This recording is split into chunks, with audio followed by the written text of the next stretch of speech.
criminal justice system, some threats can't be seen, only sensed. On the front lines are canine handlers and their dogs. One trained by discipline, the other driven by instinct.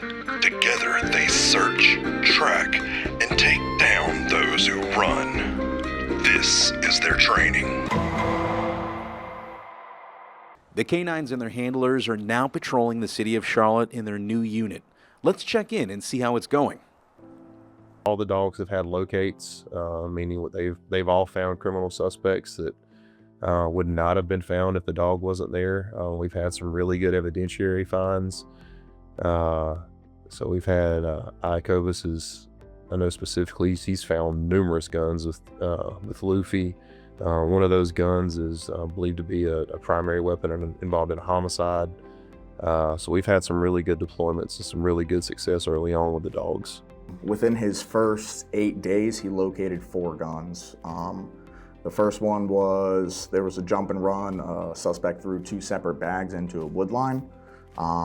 Luffy, I deployed him, he found their path of flight, located both bags, and within those 2 bags were 3 guns. And then another one last week, it was a huge scene out in Metro, and after about 20 minutes of hard searching, he located another firearm, which I was super impressed. I was very happy.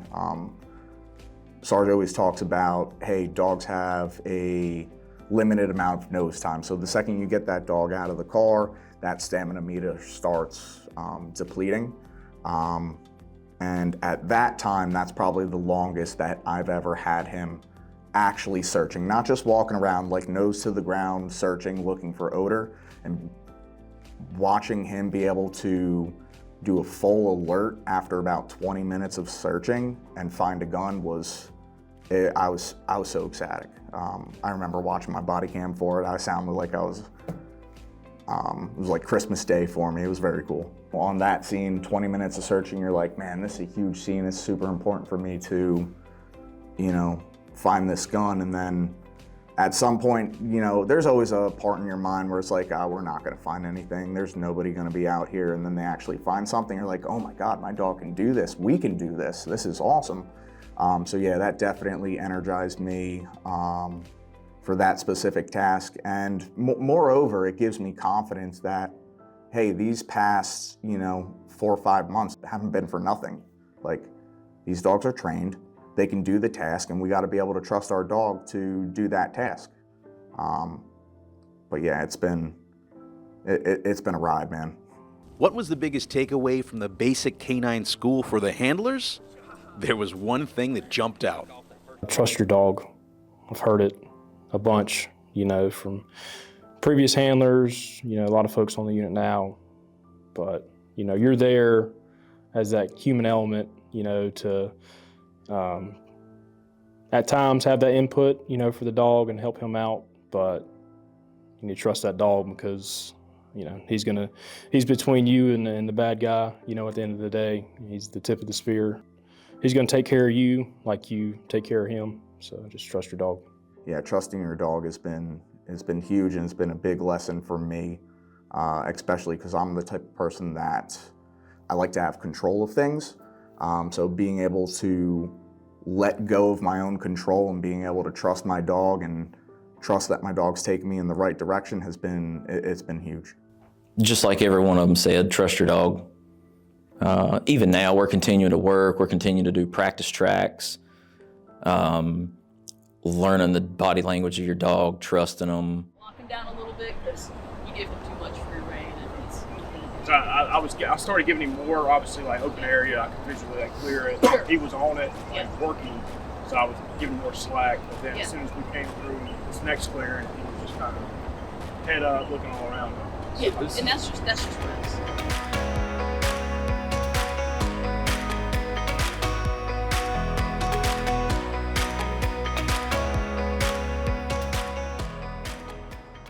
You're relieved that the school's over because it is a very stressful school.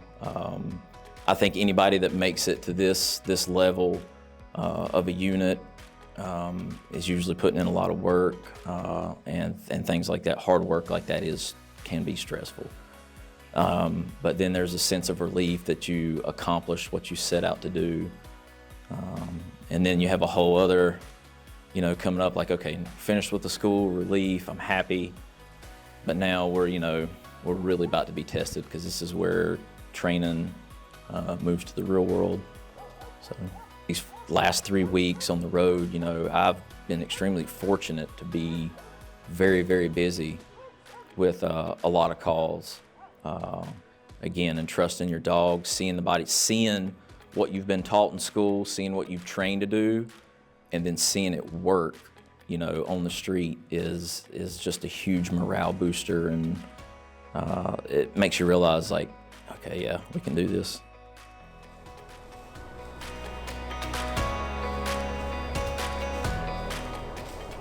And are they going to fail over it? Yes. Yes, probably.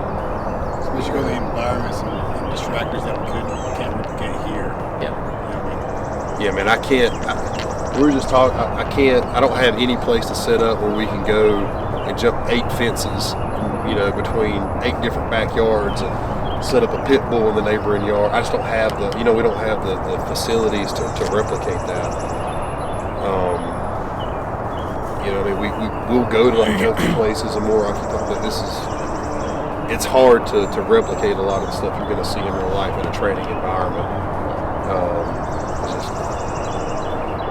Can I get you to hang out in your backyard, me yell at you to go back inside, and you know what I mean? Like, this is all stuff you're going to have to work through in real life. It's just incredibly difficult, if not impossible, to replicate in training. Anytime they're coming out and they're hitting the road and they're having successful deployments, these are hard. It's the stuff we ask these dogs to do is challenging. So for them all to go out and have successful deployments is really good.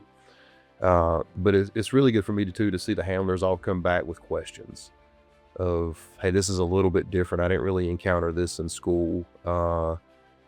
Man, I wasn't quite sure how to handle this, and which is that spirit of learning we're looking for, because you should never have the idea or the attitude like, I've got this figured out, this, because you're never going to. And they come in with that humble spirit and that idea that they want to be continuous learners, and that's, it makes me feel good for picking these folks, because that's what we're looking for, and that's how you're going to be good here. That's how you're going to be successful. It's just like, oh man, like we're finally through, our basic canine school. Like it was almost a sense of relief just to, get back out onto the street. You get in that training mode for a few months, while we're going through school. So to actually have him in the back of the car sitting behind you, waiting for that call to come out, knowing that, if you show up to that scene now back on the street, like he's coming out of the car and we're going to get to work. So that was pretty cool. It's been a ride, man. I'm super proud of where Luffy came from and where he's at now. My favorite story from the school is still literally day one when we were in the OB room and Luffy saw y'all's cameras, and instead of focusing on the actual task, he jumped over the wall and tried to eat the camera. So for me, that's kind of like a memory that I was like, oh my God, we're gonna have to return this dog. We are not getting through this. And then being able to be where we're at right now has just been leaps and bounds from where we came from. But then at the same time, we look at dogs that are fixing to retire, like Oso. Oso is, he's a tracking machine, he's obedient, he can do his odor work and everything like that, and seeing where the retired dogs are compared to where my dog is right now just goes to show how much training we still have to do. Like we finished the basic canine school, and the basic canine school is great for what it is, but that's what it is. It's basic. It gives us the groundwork for deploying our dog, and it gives us the knowledge to actually appropriately apply that dog to, live calls for service. But, like everybody says, the training never stops. So So we got a long way to go, but I'm still proud of how far we've came. What I tell all my folks is you're going to find some things you really like and some things you don't like. And I want you to take those things and start making your own style, become your own person. Because some things are just going to work better for you and your dog. You know, what might work great for me and my dog might not necessarily be the best thing for you and your dog. So again, it's just trying to take in as much information as you can and converting that into useful information that you can, you know, use practically with you and your dog in real life deployments. I think it's hard to appreciate it now as much as we will this in a few years when, you know, these dogs have matured and gone on to do really cool things, and, you know, seeing where they end up is just it's pretty fun. You know, Sergeant Leggett, the trainers on the unit, they're going to push you and the dogs as well, but clearly they know what they're doing. You know, the product on the street, you know, with the handlers and the dogs speak for themselves. So, you know, it's obviously a great tight-knit unit, but yeah, if you want to be a part of it, like, you better show up and be ready to work. With all the new handlers have learned alongside their new partners, they're now ready to continue serving the citizens in their new roles and continue to train and maintain all they learned over the past few months.